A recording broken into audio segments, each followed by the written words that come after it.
ভালোই খেয়ে এলে। এতদিন পরে মনে পড়লো শ্বশুর বাড়ির কথা।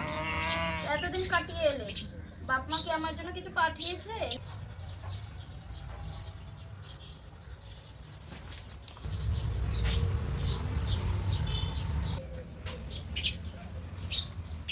তুমি কি পারেশানি? তা বলি বাছা, আমি তো এসব করি না। তুমি এইসব আনলো তোমার বাবা, তুমি কিছু না করতে পারলে না? ঠিক আছে, দিয়েছে যখন ওই একদিন গায়ে ঠেকিয়ে দেখবো না হয়। বেটা, তুমি ইমিডিয়েটলি নেকুকে ফোন করো আর করে বলো ইমিডিয়েটলি উইদিন 5 মিনিটস আমাদের বাড়িতে আসতে।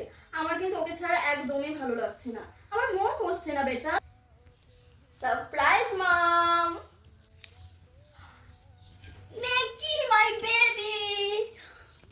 তুমি জানো নেকু, আমি তোমার ছাড়া একটা ঘন্টা থাকতে পারি না, তারপরও তুমি 24 আওয়ার্সের জন্য চলে গিয়েছো তোমার মামি হাউসে। আর কিন্তু তোমায় আমি তোমার মামি হাউসে যেতে দেবো না এই 2026 এর মধ্যে। আর বাই দ্য ওয়ে, তোমাকে আমি ইনস্টাগ্রামে ফলো করেছি, তুমি নাকি এক্স এর সাথে গিয়েছিলে শপিং এ। আমার জন্য কি এনেছো সেটা বলো তো দেখি।